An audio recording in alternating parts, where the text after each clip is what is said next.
అదే RTV app వార్తల్ని క్షణాల్లో చదివే అవకాశం ఉంటుంది. ఒక న్యూస్ పేపర్, ఒక టెలివిజన్ ఛానల్ మీ చేతుల్లో ఎప్పుడూ ఉంటాయి.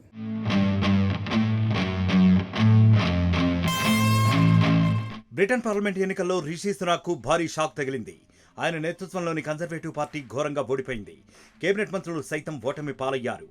14 ఏళ్ల కన్జర్వేటివ్ పార్టీ పాలనకు తెరపడింది. భారత సంతతికి చెందిన వ్యక్తి ఇన్ఫోసిస్ నారాయణమూర్తి అల్లుడు రిషి సునాక్ ఇక మాజీ అయిపోయారు.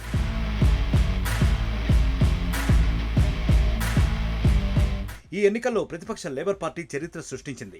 మొత్తం 650 స్థానాలున్న బ్రిటన్ పార్లమెంట్లో ప్రభుత్వం ఏర్పాటు చేయాలంటే 326 సీట్లు కావాలి.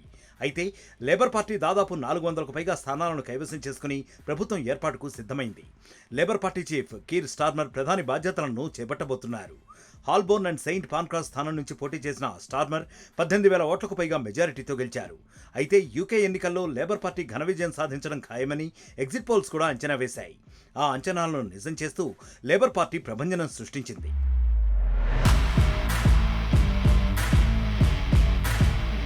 అయితే ఒపీనియన్ పోల్స్లో లేబర్ పార్టీ కంటే కన్జర్వేటివ్లు దాదాపు 20 పాయింట్ల వెనుకంజలో ఉండటంతో రిషి సునాక్ ముందస్తు ఎన్నికలకు వెళ్తున్నట్లు ప్రకటించారు.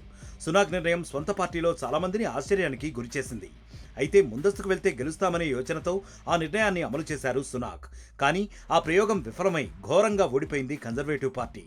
దీంతో ఈ ఎన్నికల్లో ఘోర పరాజయానికి బాధ్యత వహిస్తూ తనను క్షమించాలంటూ పార్టీ శ్రేణులను కోరారు సునాక్. ప్రధాని పదవికి రాజీనామా చేస్తున్నట్లు ప్రకటించారు.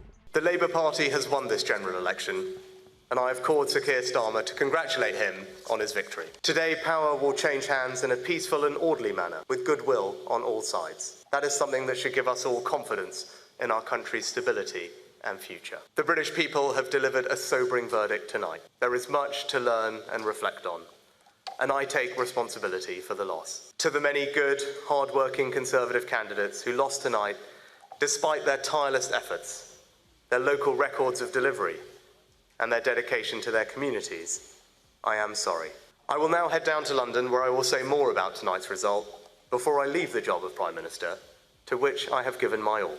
I will then return here to my family's home, and I look forward to spending more time with you all in the weeks, months, and years ahead. Thank you. ఇదిలా ఉంటే 2016 నుంచి 5 ప్రధానుల మార్పు, ఆర్థిక సంక్షోభం వంటి పరిస్థితులతో విసిగిపోయిన ప్రజలు అధికార కన్జర్వేటివ్ పార్టీపై తీవ్ర ఆగ్రహంతో రగిలిపోయారు. ఆ ప్రభావం ఎన్నికల్లో స్పష్టంగా కనిపించిందని అంటున్నారు విశ్లేషకులు. ప్రజాసేవలు నెమ్మదించడం, పడిపోతున్న జీవన ప్రమాణాలే ప్రధాన కారణాలుగా చెబుతున్నారు. మరోవైపు బ్రిటన్ ప్రజలు మార్పు కోరుకున్నారు. 14 ఏళ్ల తర్వాత తమకు అవకాశం ఇచ్చారని హర్షం వ్యక్తం చేశారు కీర్ స్టార్మర్. అయితే ఇప్పుడు అధికారం చేపట్టబోతున్న స్టార్మర్ దేశంలో ఉన్న పరిస్థితులను ఎలా ఎదుర్కొంటారనేదే అసలైన సవాల్గా మారింది.